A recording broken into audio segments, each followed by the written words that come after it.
Welcome to news alerts. తన కులమేందో అందరికీ తెలుసని వైసీపీ అధినేత జగన్ అన్నారు. తిరుమల వెళ్తానని చెబితే తన మతం ఏందని అడుగుతున్నారని ఆవేదన వ్యక్తం చేశారు. ఇంట్లో 4 గోడల మధ్య తాను బైబిల్ చదువుతానని, బయటకు వెళ్తే హిందూ, ఇస్లాం, సిక్కు సాంప్రదాయాలను తాను గౌరవిస్తానని, అనుసరిస్తానని చెప్పారు. తన మతం మానవత్వమని డిక్లరేషన్లో రాసుకుంటే రాసుకోండని అన్నారు. ముఖ్యమంత్రిగా నాన్నగారు 5 ఏళ్లు శ్రీవారి బ్రహ్మోత్సవాలకు పట్టు వస్త్రాలను సమర్పించారని, సీఎంగా తాను కూడా స్వామివారికి పట్టు వస్త్రాలను సమర్పించారని చెప్పారు. తన మతమేందో వాళ్లకు తెలియదా, నా కులమేందో తెలియదా అని ప్రశ్నించారు. వెళ్తాము అని అంటే కూడా అడ్డుకునేందుకు ప్రయత్నం చేస్తూ అడుగులు వేస్తూ ఉన్న పరిస్థితులు బహుశా ఎప్పుడూ కూడా జరిగి ఉండదు. దేశంలో కూడా ఎప్పుడు బహుశా జరిగి ఉండదు. రాక్షస రాజ్యం అనేది ఇదే. ఆశ్చర్యం ఏమిటంటే తెలుసా, ఈ మాదిరిగా వైఎస్ఆర్సీపీకి సంబంధించిన కార్పొరేటర్లకు, ఈ మాదిరిగా వైఎస్ఆర్సీపీకి సంబంధించిన నాయకులకు, ఈ మాదిరిగా వైఎస్ఆర్సీపీకి సంబంధించిన అనేక మంది శ్రేణులకు ఈ మాదిరిగా నోటీసులు ఇవ్వడం, ఈ మాదిరిగా నోటీసులు ఇవ్వడం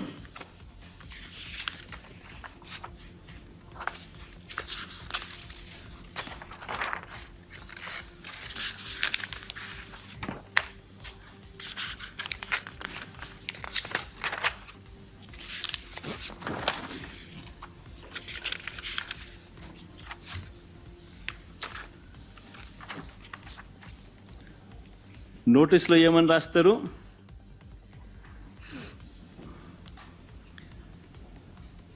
మాజీ ముఖ్యమంత్రి సభ్యులు వైఎస్ జగన్మోహన్ రెడ్డి గారు తిరుమల తిరుపతి సందర్శన ఉన్నందున సదరు కార్యక్రమానికి అనుమతి లేనందున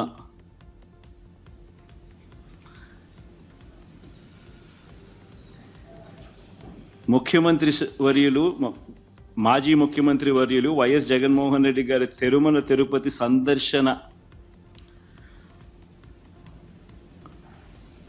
సందర్శనకు సదరు కార్యక్రమానికి అనుమతి లేనందున మీ ఆధ్వర్యంలో కార్యకర్తలతో మరియు మీ సొంత వాహనాలలో బయలుదేరి తిరుపతికి చేరుకొని వారు నిర్వహించే కార్యక్రమంలో పాల్గొంటారని సమాచారం. కావున అనుమతి లేని పై తెలిపిన కార్యక్రమం అందు పాల్గొనడం చట్టరీత్యా వ్యతిరేకమని తెలియజేస్తూ ఇవ్వబడుతున్న నోటీసు.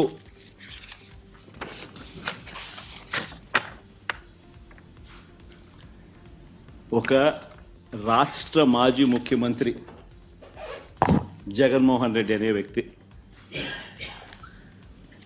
ఒక రాష్ట్ర మాజీ ముఖ్యమంత్రి అయిన జగన్మోహన్ రెడ్డికి తిరుమల తిరుపతి దేవస్థానంలో దేవుడిని దర్శించుకునేందుకు వెళ్తాను అనంటే, వెళుతున్న నేపథ్యంలో మీకు పర్మిషన్ లేదు,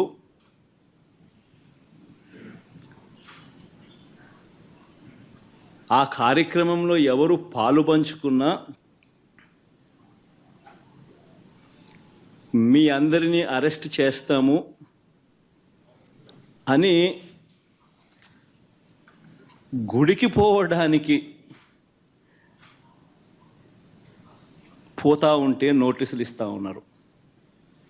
నిజంగా ఆలోచన చేయమని అడుగుతా ఉన్నా. ఏ ప్రపంచంలో ఉండం? రాక్షస రాజ్యం కాదా ఇదని అడుగుతా ఉన్నా.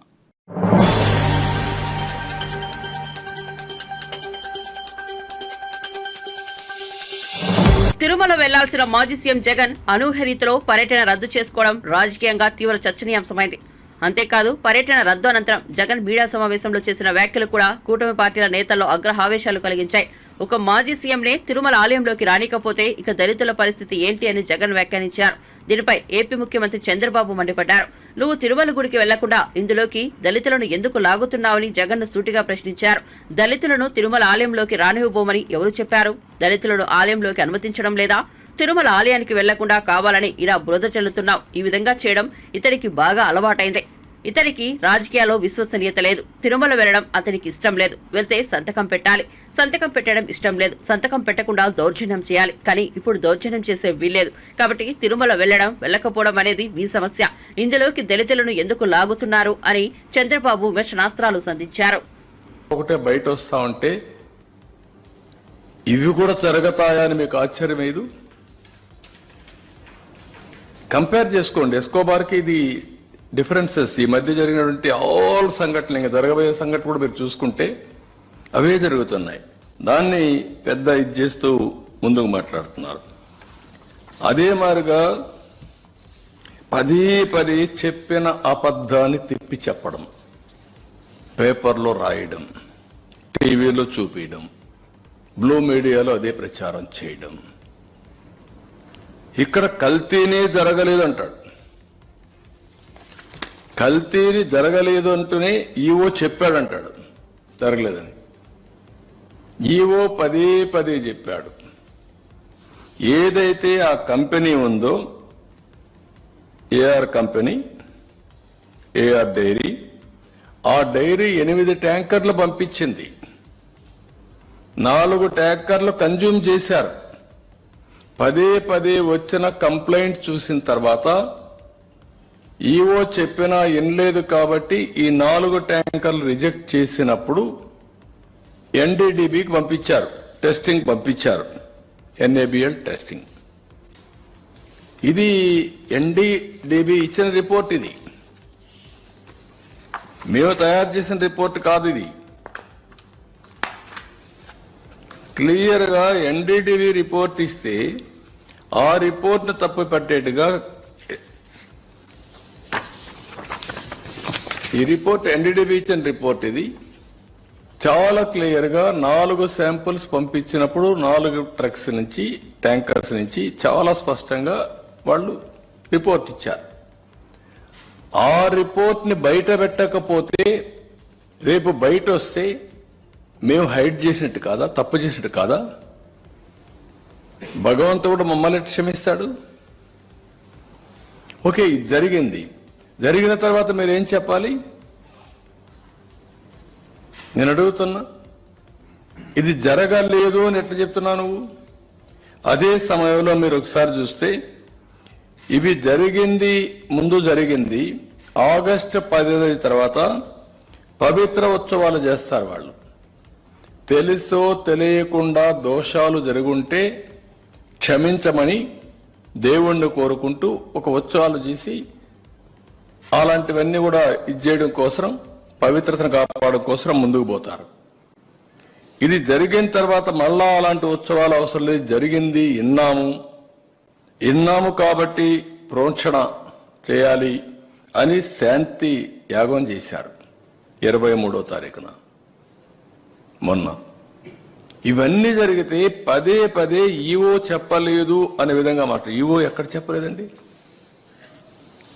నేను తప్పు చేశానని మాట్లాడుతున్నాడు. నేను ఎక్కడ తప్పు చేశానండి?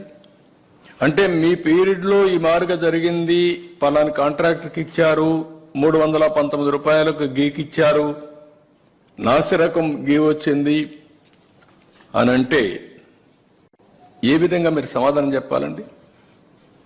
నేను అడుగు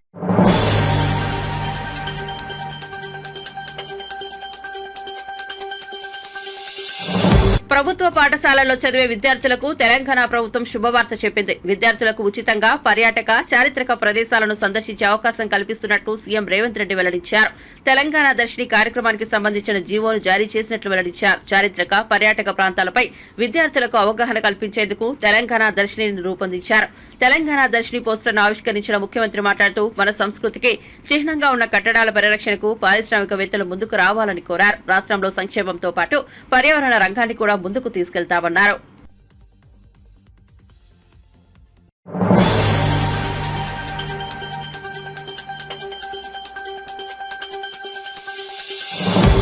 ఏపీ మాజీ సీఎం వైసీపీ అధినేత వైఎస్ జగన్మోహన్ రెడ్డి తిరుమల పర్యటన రద్దు అంశంపై తెలంగాణ బీజేపీ ఎంపీ రఘునందన్ రావు సంచలన వ్యాఖ్యలు చేశారు. జగన్ రాకను మేమెవ్వరం అడ్డుకోం, మీరు తిరుమలకు రండి, మాజీ సీఎం జగన్ కు ఇదే మా ఆహ్వానం, కానీ డిక్లరేషన్ పై సంతకం చేయాల్సిందే అని స్పష్టం చేశారు. మీడియా సమావేశంలో బీజేపీ ఎంపీ మాట్లాడుతూ ఒక మాజీ సీఎంని గుడిలోకి రానియకపోతే ఇక దళితుల పరిస్థితి ఏంటి అని జగన్ చేసిన వ్యాఖ్యలపై తీవ్ర స్థాయిలో మండిపడ్డారు. జగన్ చేసిన వ్యాఖ్యలను ఎంపీ తప్పుపట్టారు. అసలు డిక్లరేషన్ పై ఎక్కడ సంతకం పెట్టవలసింది వస్తుందోననే ఆలోచనతో జగన్ తన తిరుమల పర్యటన రద్దు చేసుకున్నారన్నారు. డిక్లరేషన్ నిబంధన ఒక జగన్ కు మాత్రమే కాదని ప్రతి ఒక్కరికి వర్తిస్తుందనే విషయం తెలుసుకోవాలన్నారు. తాను 5 సార్లు తిరుమల వెళ్లి పట్టు వస్త్రాలు సమర్పించానని జగన్ చెబుతున్నారని, కానీ ఆయన ఎంపీగా వెళ్లాడని తెలిపారు. సీఎం కాకముందు పాదయాత్రలో భాగంగా తిరుమల వెళ్లారని గుర్తు చేశారు. This is a declaration which is prepared by TTD. మీ నాయన గారు ముఖ్యమంత్రి అయ్యకంటే ముందు నుంచి ఉన్నటువంటి నిబంధన ఇది. దీనికి బీజేపీకి హిందూ టార్చ్ బేరర్స్ ఏం సంబంధం? బరాబరి హిందూ మతం ఏం చెప్తుందో ప్రపంచమంతా తెలుసు. అందరినీ గౌరవించేటువంటి సంస్కారం ఉన్నటువంటి పార్టీ హిందూ ధర్మంలోనే ఉంది. దాంట్లో తప్పు జరిగినప్పుడు ప్రశ్నించడం కూడా మా ధర్మంగా మేము భావిస్తాం. అందుకనే ప్రశ్నిస్తా ఉన్నాం తప్ప ఇంకొక రకంగా లేదు. మీరు వస్తా అంటే స్వాగతిస్తాం, దాన్ని డిక్లరేషన్ మాత్రం సంతకం పెట్టాలి. మీకు డిక్లరేషన్ మీద సంతకం పెట్టేందుకు మనసొప్పగా మీరు మాట మారుస్తున్నారు తప్ప మీ రాకని మేము ఎవరో అడ్డుకో. You sign the declaration and please come to the temple. This is our sincere appeal to honourable ex chief minister of Andhra Pradesh mister YS Jaganmohan Reddy గారు. Thank you.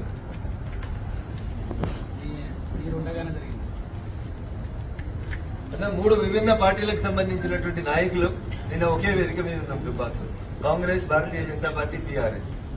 గతంలో బీఆర్ఎస్ పార్టీ నేను దుబ్బాక శాసనసభ్యునిగా, ప్రతిపక్ష శాసనసభ్యునిగా ఉన్నప్పుడు నా పట్ల ఏ రకమైనటువంటి ప్రవర్తననైతే అప్పటి బీఆర్ఎస్ ప్రభుత్వం అవలంబించిందో, నీవు నేర్పిన విద్యయే కదా నీరజాక్ష అని ఈ రోజు అధికారంలో ఉన్న వాళ్ళు కూడా ప్రతిపక్షం ఉన్న వాళ్ళకి అదే పని చేసి చూపెడుతుంది.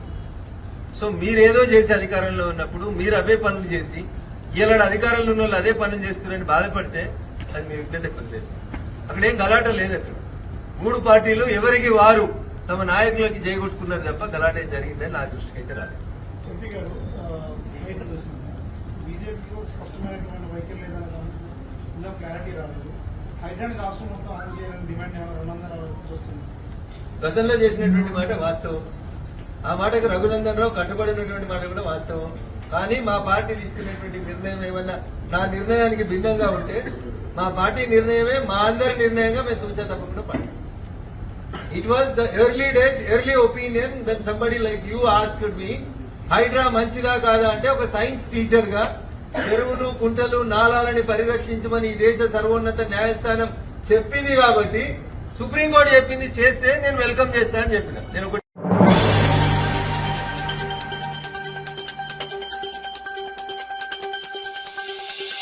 హైడ్రా విషయంలో అవసరమైతే హైకోర్టుకు వెళ్తామని, తాము చూస్తూ ఊరుకునేది లేదని మల్కాజ్గిరి ఎంపీ ఈటెల రాజేందర్ అన్నారు. హైడ్రా పేరుతో ప్రజలపై దౌర్జన్యం చేస్తే బీజేపీ సామాన్యుల పక్షాన నిలుస్తుందన్నారు. అవసరమైతే 1,00,000 మందితో రేవంత్ రెడ్డి ప్రభుత్వాన్ని ప్రశ్నిస్తామన్నారు. కూల్చివేతల విషయంలో బాధితులకు న్యాయం జరిగేలా ముఖ్యమంత్రి చర్యలు తీసుకోవాలని కోరారు. పేదల కన్నీటితో ఆడుకుంటే పతనం తప్పదని హెచ్చరించారు. చైతన్యపురి డివిజన్, న్యూ మారుతినగర్, మూసీ పరివాహక ప్రాంతంలో ఈటెల పర్యటించి బాధితులను పరామర్శించారు. ఈ సందర్భంగా మాట్లాడుతూ హైడ్రా పేరుతో రేవంత్ రెడ్డి ప్రభుత్వం డ్రామాలు ఆడుతోందన్నారు. హైడ్రాను నియమించిన రోజే ఇది డ్రామా అని చెప్పారని గుర్తు చేశారు. అధికారుల లెక్క ప్రకారం చెరువులు, కుంటల చుట్టూ ఉన్నది ప్రభుత్వ భూమి కాదన్నారు. ఏళ్లుగా ఉన్న పేదల ఇళ్లను కూల్చవద్దని కోరారు. వాళ్ళ కరెంటు బిల్లులు ఉన్నాయి, నల్ల బిల్లులు ఉన్నాయి, వాళ్లకు మంచి రోడ్లు వేసిండ్రు, మోరీలు కట్టి అన్నీ ఉన్నాయి. ఇవాళ పోయి వాళ్ళను మొత్తం ఇదంతా సర్ప్లస్ ల్యాండ్, గవర్నమెంట్ ల్యాండ్, ఇది మీరు ఖాళీ చేయాలి అంటారు. అవన్నీ ఇల్లు వట్టిగా ఒక తరం కష్టపడితే ఫస్ట్ గుడిసెలు వేసుకున్నారు. ఆ తదుపరి కొంచెం వెళ్తే ఇంత బిల్డింగ్ కట్టుకున్నారు, సింగిల్ ఫ్లోర్ బిల్డింగ్ కానీ డబుల్ ఫ్లోర్ బిల్డింగ్. నేను పొద్దున పోతే ఏడుపు అంటే వాళ్ళు మామూలు ఎడతలేదుగా. ఈ రేవంత్ రెడ్డి అంటోడు ఏం చేస్తున్నారు సారు, వాడు ఏదో గివి ఇస్తా అని చెప్తే మేము భ్రమపడ్డాం, అవి ఇచ్చుడు గంగలో పోని, కానీ ఉన్న బతికే లేకుండా చేస్తుండే సార్ అని చెప్పి వాళ్ళు ఏడిచింది.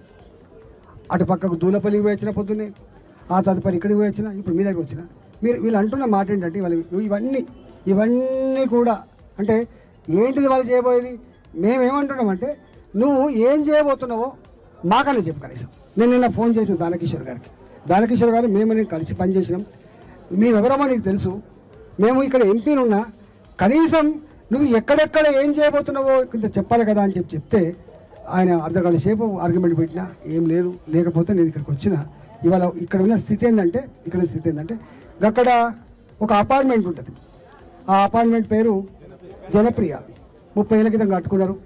అవి పాపం దాన్ని ఇది FTLలో ఉంటుందని చెప్పిపోతాను. ఇగో ఈ కాలనీ అంతా ఇగో ఇప్పుడు ఇక్కడ దాకా ఇగో ఈ బయట చక్కగా కట్టిపోతే ఎక్కడెక్కడైతే పేదోళ్ళు నిజంగా ఉన్నారో, రేకులు వేసుకున్న వాళ్ళు, ప్లాస్టిక్ షీట్ల కింద ఉన్న వాళ్ళు, ఇలా షెడ్లు వేసుకుంటారంటే వాళ్ళందరినీ మెల్లగా బుదిరిచ్చి మీకు మనస్పరిపడం ఇస్తాం. లేకపోతే ఈయంత కూడా మీరు చూస్తూ వాళ్ళు ఎట్లా బయట పెడుతుంటే మీరు చూస్తున్నారు కదా, ఇది కూడా దక్కదు. వాళ్ళు అంటున్న మాట ఏంటంటే ఈయంత కూడా నీకు డబుల్ బెడ్రూమ్ దక్కకుండా ఉండాలంటే నువ్వు మా మీద తిరుగుబాటు చేయంటాను. దెబ్బకే భయపడి వాళ్ళు ఇలా 25 మంది అంటే ఎంత మూర్ఖులు అంటే వీళ్ళు ఎంత నేను చెప్తున్న అధికారులకి వేదిక నుంచి వెళ్ళి బాసుల ఆదేశాలు పాటించి పిచ్చి పనులు చేసిన IAS ఆఫీసర్ జైలుకు పోయినరు. ఆంధ్రప్రదేశ్లో IPS ఆఫీసర్ జైలుకు పోయినరు.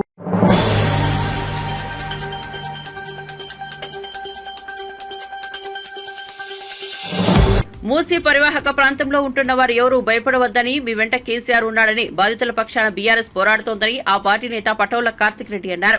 తెలంగాణ భవన్లో ఏర్పాటు చేసిన మీడియా సమావేశంలో మాట్లాడుతూ మూసీ పరివాహక ప్రాంతంలో ప్రజల ఆమోదం తీసుకున్న తర్వాతే ప్రక్షాళన చేపట్టాలని సూచించారు. బలవంతం చేస్తే మాత్రం హైదరాబాద్లో మరో అగ్నిగోళం అవుతుందని హెచ్చరించారు. మూసీ నదిపై ఆదిత్య సంస్థ నిర్మాణాలు చేపడుతుంటే వాటికి ఆపకుండా పేదల ఇళ్లను కూల్చేందుకు మార్క్ చేయడం ఏమిటని ప్రశ్నించారు. ఆదిత్య సంస్థల ప్రభుత్వ పెద్దల చేతులు తడపడం వల్లనే వారిని వదిలేశారని ఆరోపించారు. 2 ఏళ్ల క్రితం ఆదిత్య సంస్థకు తమ ప్రభుత్వం అనుమతిని ఇచ్చినప్పటికీ ఆ తర్వాత అనుమతి నిరాకరించిందన్నారు.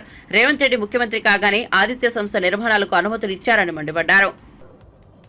కంప్లీట్ గా ఏది ముందల పెట్టుకోవాలో ఏది ముందల పెట్టుకోవద్దో అర్థం కాకుండా కొత్త ప్రయోగాలు. కాంగ్రెస్ పార్టీ ఎప్పుడు కూడా ఎలక్షన్ సమయంలో హైడ్రా అని ఒకటి తీసుకొస్తాము, హైదరాబాద్ని భయభ్రాంతుల యొక్క పరిస్థితిలో తీసుకుపోతాము, ఇక్కడ ఉన్న వ్యవస్థని నాశనం చేస్తాము, ఆర్థిక పరిస్థితులను నాశనం చేస్తాము, హైదరాబాద్ ఉన్న బ్రాండ్ ఇమేజ్ నాశనం చేస్తామని ఆ రోజు కాంగ్రెస్ పార్టీ ఎన్నికల ముందు చెప్పలేదే.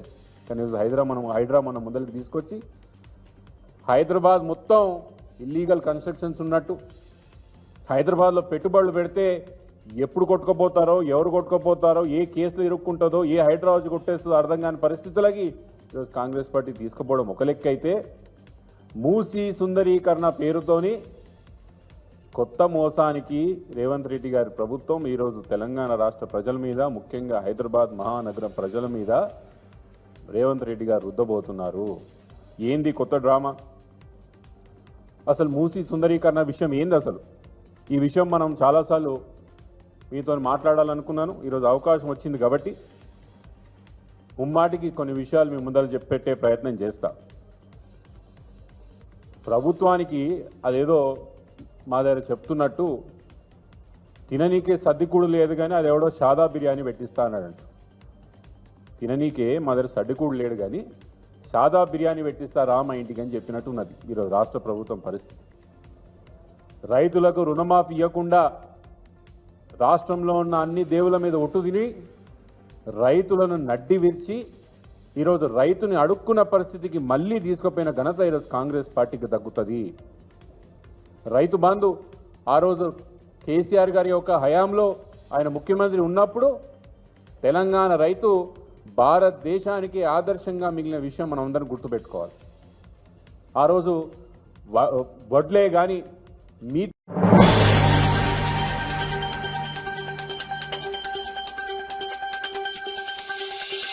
తిరుపతి లడ్డూ విషయంలో మాజీ ముఖ్యమంత్రి వైఎస్ జగన్మోహన్ రెడ్డి రాజకీయాలు చేస్తున్నారని కర్నూలు జిల్లా తెలుగుదేశం పార్టీ నాయకులు ఆగ్రహం వ్యక్తం చేశారు. కూటమి ప్రభుత్వం అధికారంలోకి వచ్చిన తర్వాత ప్రజలకు స్వేచ్ఛ వచ్చిందని టీడీపీ కర్నూలు జిల్లా అధ్యక్షుడు తిక్కారెడ్డి తెలిపారు.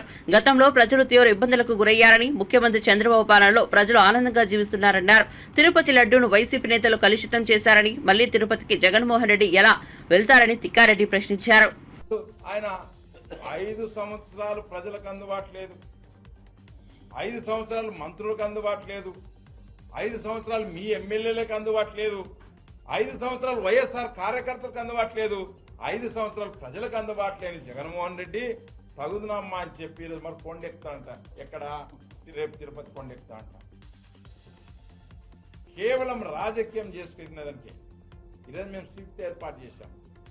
మేము కల్తీ ఉందని నీ మీద కుదరేయాల్సిన అవసరం లేదు. ఎందుకంటే 175 సీట్లకు 164 గెలిచినాం. మాకెందుకు నీ మీద బురదేసేది? నువ్వు ఆల్రెడీగా ఈరోజు రేపు జైలు పోతావు.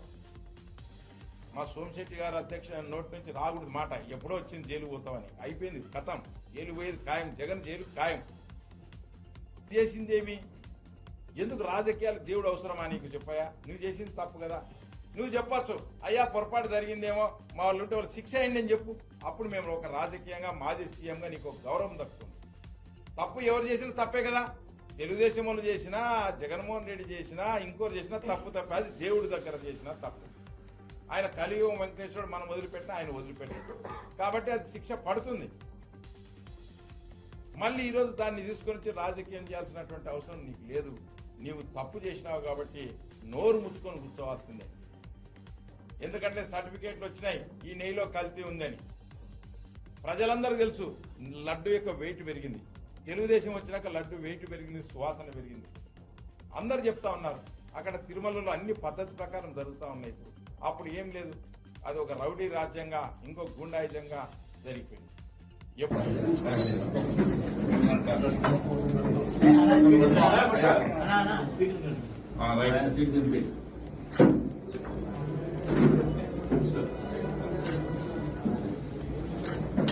మన జిల్లా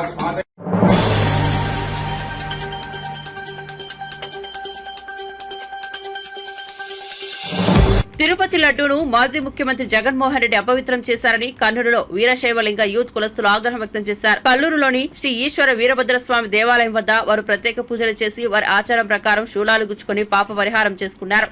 శాకాహారులైన తమకు మాంసాహారం తినిపించారని వారు గత పాలకులపై ఆగ్రహం వ్యక్తం చేశారు. ఈ కార్యక్రమానికి మాజీ ఎమ్మెల్యే బైరెడ్డి రాజశేఖర రెడ్డి పాల్గొన్నారు. జగన్ కు కులమే లేదు, ఆయనకు కులదేవత ఎక్కడ ఉందని బైరెడ్డి ప్రశ్నించారు. కడప జిల్లాకు వైఎస్ఆర్ జిల్లాగా పేరు పెట్టడం సరికాదని ముఖ్యమంత్రి చంద్రబాబు నాయుడు వెంటనే స్పందించి వైఎస్ఆర్ కడప జిల్లాను దేవుని కడపగా పేరు మార్చాలని కోరారు. తప్పు చేసిన జగన్మోహన్ రెడ్డిని అమ్మవారి కొడనాలతో కొట్టాలన్నారు.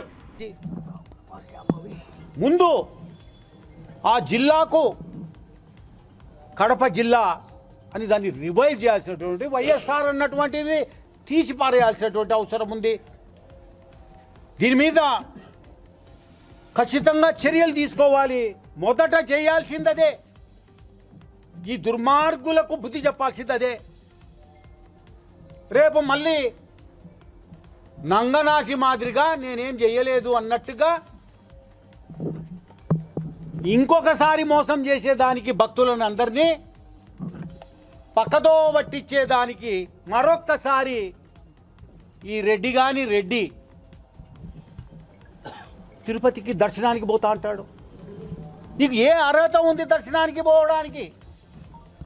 పాడు చేసి పవిత్రతను నాశనం చేసి మా సాంప్రదాయాలను అన్నిటినీ కూడా నాశనం చేసి ఒకేసారి పవిత్రమైన కడప జిల్లాకు పేరు మార్చి వైఎస్ఆర్ జిల్లాని పెట్టుకొని నాస్తికులను అక్కడ చైర్మన్లుగా నియామకం చేసి అన్య మతస్థులను అక్కడ పెట్టి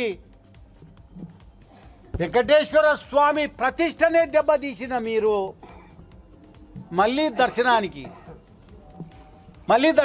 నా దగ్గర లేదు. కానీ మా రాయలసీమలో సుంకులమ్మ వాళ్ళు అంటూ ఉంటారు. ఈ సుంకులమ్మల వాళ్ళ దగ్గర పెద్ద పెద్ద శిలకాలు ఉంటాయి, ఏమంటారు, కొరడాలు. ఆ కొరడాలు తీసుకొని ఎప్పుడోసారి బట్టలు ఇప్పి తనేది ఖాయం సుంకులమ్మ కొరడాలతో. అదే మరి సుంకులమ్మ కొరడాలతో బట్టలు ఇప్పి ఆన్నే తిరుమల తిరుపతికి దొంగ దర్శనం. అది దర్శనం కాదు, దొంగ దర్శనం. అది పబ్లిక్ను మోసం చేసే.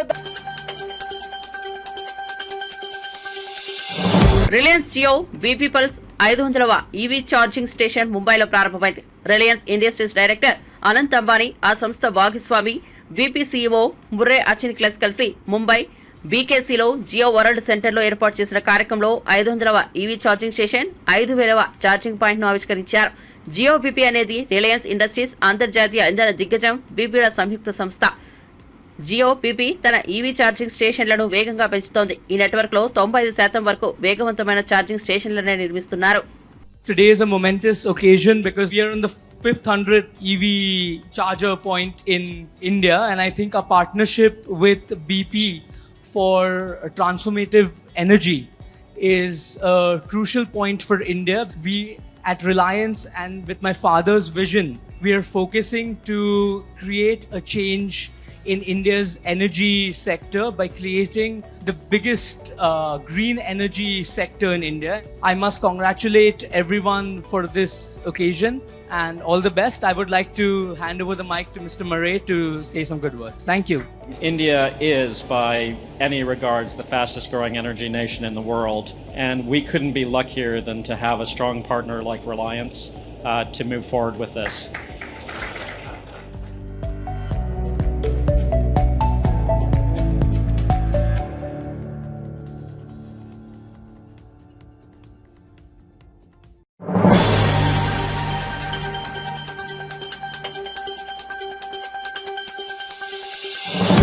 నగరంలో కొత్తగా ఏర్పాటైన సీఎంఆర్ షాపింగ్ మాల్ ప్రారంభోత్సవానికి వచ్చిన ప్రముఖ తెలుగు సినీ నటుడు రామ్ పోతినేని, సినీ నటి పాయల్ రాజ్పుత్లు శుక్రవారం నిజామాబాద్ లో సందడి చేశారు. సీఎంఆర్ షాపింగ్ మాల్ యాజమాన్యం మావూరి వెంకటరమణ సారథ్యంలో తన వ్యాపార సామ్రాజ్య విస్తరణలో భాగంగా 35వ బ్రాంచ్ ని నిజామాబాద్ లో శుక్రవారం ప్రారంభించింది. అట్టహాసంగా షాపింగ్ మాల్ ప్రారంభోత్సవానికి యాజమాన్యం ఏర్పాట్లు ఘనంగా చేసింది. కొద్ది రోజుల ముందు నుంచే జిల్లా వ్యాప్తంగా తన సిబ్బందితో షాపింగ్ మాల్ ప్రారంభోత్సవం గురించి గ్రామీణ ప్రాంతాల్లో, పట్టణ ప్రాంతాల్లో బొమ్మల ప్రచారం నిర్వహించింది. సెప్టెంబర్ 27న శుక్రవారం సీఎంఆర్ షాపింగ్ మాల్ ఓపెనింగ్ ఉందన్న సమాచారం అందరి నోళ్లలో నానేలా ప్రచారం నిర్వహించడంలో యాజమాన్యం సక్సెస్ అయింది.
Nizamabad CMR shopping mall launch కోసం వచ్చాను ఇక్కడికి.